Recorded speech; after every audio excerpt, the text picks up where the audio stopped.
Hello. Hi, good afternoon. Could you please introduce yourself to our audience and share what first sparked your interest in astronomy and cosmology?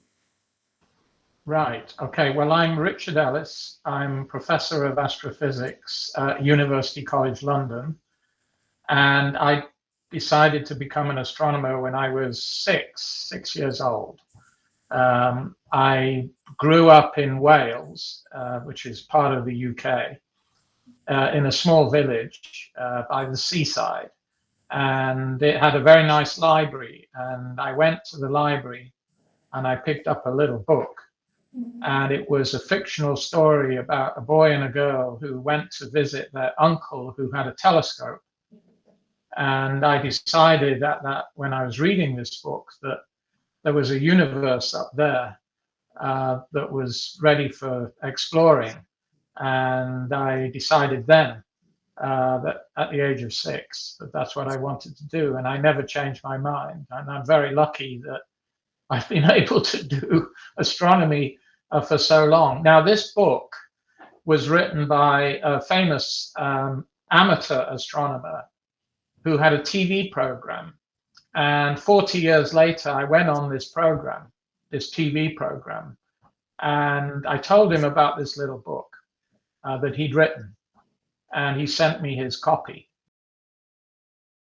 What was the most surprising or unexpected discovery that emerged from those early observations? Okay, well, it's difficult to choose, but I would say the most surprising was the significance of what we call gravitational lensing. And I was very inspired by this in the 80s, 1980s. But I had no idea how powerful this tool would be until one day we took a picture with the Hubble Space Telescope of a cluster of galaxies, which acts as one of these giant lenses. And this image was so amazing that, it was probably the most surprising thing, seeing all of these distorted objects. When I was in the 1980s, I was very interested in supernovae. These are stars that explode. And I knew that a certain kind of supernova always reaches the same luminosity. It rises up and becomes brighter, reaches a maximum as it explodes, and then decays away again. But the peak luminosity is always more or less the same. So if you could look back in time and find these supernova, then you'd get the relationship between distance and time. And you would determine whether the universe was slowing down in its expansion or something. So I set out on my own, more or less, to find distant supernovae. And I succeeded in 1988. I was the first person to really do this. And then I joined a team led by an American, Saul Perlmutter, who developed this idea and got the machinery going to do nothing but this, searching for distant supernovae. And eventually we discovered that the universe is not slowing down in its expansion as we thought, but it is speeding up. And he got the Nobel Prize for this discovery, along with another team. There were two teams competing. Yeah, so let's go through this. So there is a problem in cosmology that most of the material in the universe isn't shining, and we don't know what it is. But one thing astronomers can do is determine where it is. And so when I got very excited about gravitational lensing, I was very fortunate to have three very good students who were very keen on it. This is at the end of the 1990s. And this lensing phenomenon changes the shapes of objects on the sky. So if you looked at a round object on the sky, it will be very slightly distorted because its light has passed by all these galaxies and structures in the universe on the way to the telescope. So this amazing idea that when you look at the sky, it's slightly distorted, can be turned into making maps of where the dark matter is. And in 2007, we pointed the Hubble Space Telescope at a very blank area of sky, and we measured all of these little distortions in the shapes of galaxies, and we converted that into a dark matter map on the sky in that direction.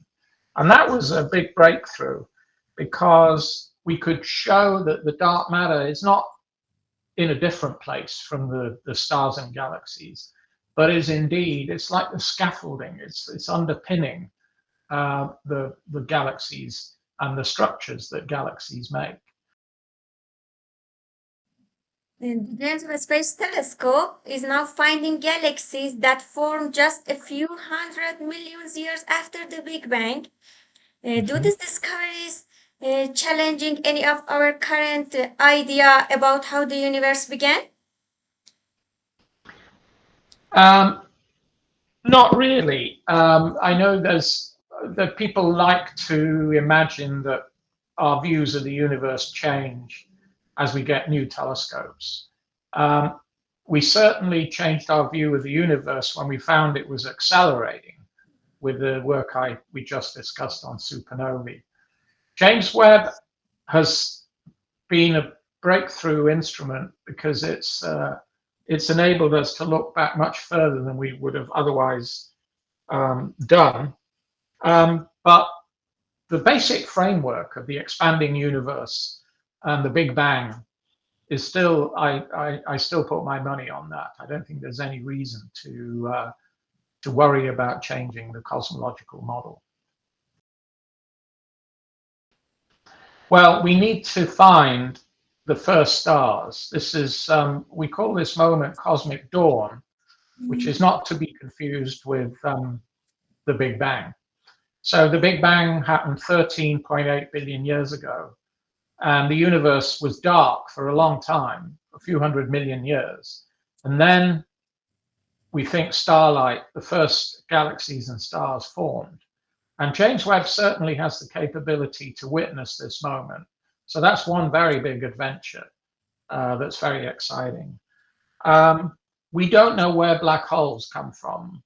There are black holes in the centers of most galaxies, and these have masses of billions of the times the mass of the sun. And we see even at early times that there are supermassive black holes too. And so exactly when all this happened, when did black holes grow so quickly? And where did they start and how? I'm hoping that, we find proof of galaxies that are just emerging from darkness with James Webb in the next few years. The good news is James Webb is going to be up there for at least another 10 to 12 years. So there's plenty of hope for finding these earliest objects. So that I think it's a very important milestone, because you see, when stars first shine, they produce chemical elements. So chemistry begins when stars form, because all the elements that we see around us, carbon, calcium in our bones, iron in our blood, is all processed material from stars, nuclear burning in stars. So cosmic dawn is really the beginning of chemistry and ultimately the beginning of life. So this is, I would argue, cosmic dawn is just as an important moment as the Big Bang itself.